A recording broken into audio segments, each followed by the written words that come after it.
We might mention some of these. The most obvious obstacle is the wandering of the mind.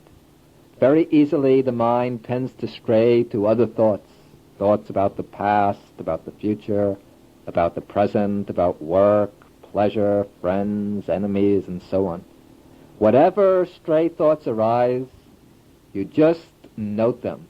Wandering thoughts, then let them go and bring the mind back to the object, to the touch sensation of the breath, or to the rising and falling movement of the abdomen.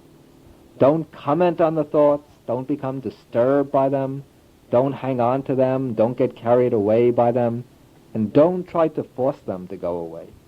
Just make the mental note, wandering mind, stray thoughts, then let them go by themselves and bring the mind back gently but firmly to the subject. The same applies if you hear sounds from the outside, traffic, voices, and so on. Just don't become disturbed by the sounds or discouraged by them. Just make the mental note, hearing, then let go of the sounds and bring the mind back to the subject. Also, sometimes mental images will arise, pictorial images, memories, imaginations. Just make the mental note, seeing, let go of the mental images, bring the mind back to the subject. The touch sensation of the breathing, rise and fall of the abdomen. Another problem that can arise are painful sensations in the body, especially at the outset, pains in the legs or in the back. When pains arise, and one shouldn't start shifting the body or moving about, but just make the mental note, pain, or sensation, then let the pain go, let it continue on its way, but you bring the mind back to the primary subject, the breath or to the rising and falling. Also, if itching takes place, don't start moving to scratch the itch.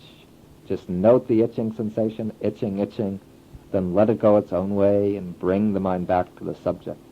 But when pain arises in the legs, if the pain gets too strong, when it really interferes seriously with your concentration, then you can just mindfully readjust the posture to a more comfortable one and then go back to the primary subject.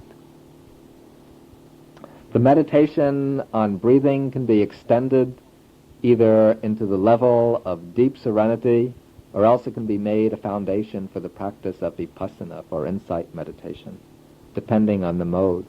But here we don't have to describe these advanced details. At the outset, it's just important to develop this fundamental mindfulness, observing the in and out movement of the breath or the rising and falling of the abdomen. There are many other subjects of meditation, but time only allows us to mention this one method here as a foundation for practice.